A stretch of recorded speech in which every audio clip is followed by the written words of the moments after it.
ना, तब से लेकर के अभी तक हम पहली बार सुन रहे हैं कि एग्जाम के बीच में सरस्वती पूजा आया है। चाहे तो एग्जाम के पहले होता था, बाद में तो कभी नहीं होता था, एग्जाम के पहले ही होता था, लेकिन इस बार एग्जाम के बीच में सरस्वती पूजा, ये आप लोग का खुशनसीबी है, ठीक है ना, ध्यान रखिएगा। तो प्यारे बच्चों, सबसे पहले चूंकि परीक्षा के बीच में सरस्वती पूजा है, तो आपसे सबसे पहला जो निबंध है वो सरस्वती पूजा पर ही लिखा जा सकता है, सरस्वती पूजा, ध्यान रखिएगा। लेकिन कभी कभी परीक्षा में सरस्वती पूजा न दे करके बसंत पंचमी देता है, ध्यान तो सुनिएगा बाबू, कभी कभी सरस्वती पूजा न दे करके बसंत पंचमी देगा, ठीक है ना, बसंत पंचमी देगा, यानी कि सरस्वती पूजा ना देकर के बसंत पंचमी देगा कि भाई चाहे सरस्वती पूजा ना बसंत पंचमी, दोनों एक ही चीज है, दोनों एक ही चीज है। ऐसा अलग अलग समझने का भूल ना करिएगा कि ये अलग है ये अलग है, अलग अलग नहीं है बाबू, ये भी सेम है ये भी सेम है। सरस्वती पूजा पर चाहे लिख दीजिए, चाहे बसंत पंचमी पे लिख दीजिए, बात बरोबर है, ठीक है ना, चाहे सरस्वती पूजा पर लिख दीजिए, नहीं तो बसंत पंचमी पे लिख दीजिए, बात एकदम बरोबर है, ठीक है ना।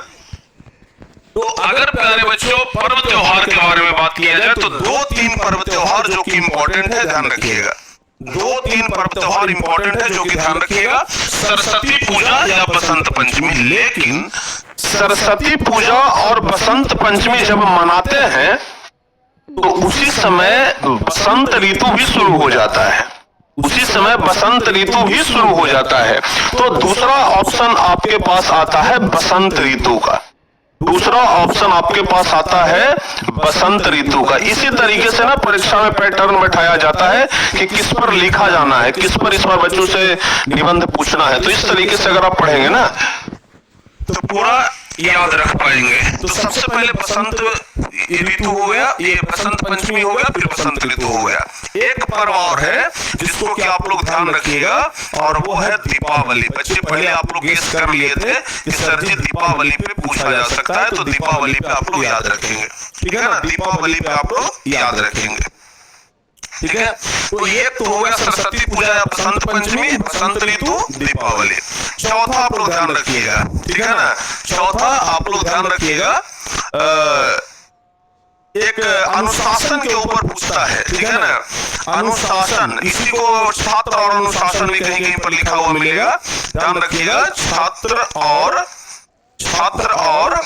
अनुशासन, छात्र और अनुशासन, ध्यान रखिएगा। तो सिर्फ अनुशासन भी रह सकता है आपके परीक्षा में, सिर्फ अनुशासन रहेगा या छात्र और अनुशासन रहेगा, और छात्र और अनुशासन पर इंपॉर्टेंट है, बहुत पूछता भी है, ठीक है ना, ध्यान रखिएगा, छात्र और अनुशासन पूछता है बाबू, जिसको आप लोग याद रखिएगा, ठीक है।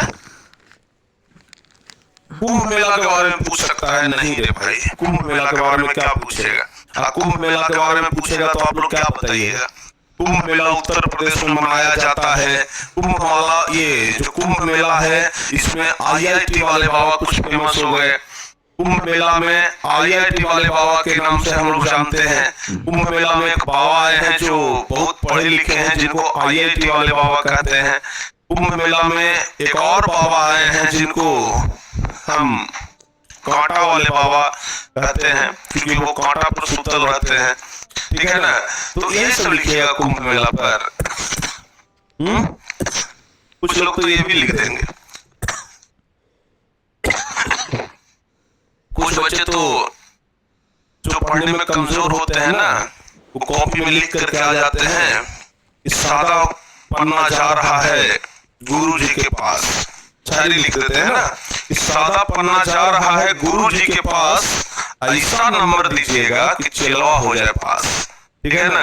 तो ऐसा नहीं करना है कि सादा पन्ना जा रहा है गुरु जी के पास। हाँ, मोनालिसा, अरे मोनालिसा को तो आप लोग भूलते नहीं, एकदम मोनालिसा, क्या बात है भाई, मोनालिसा।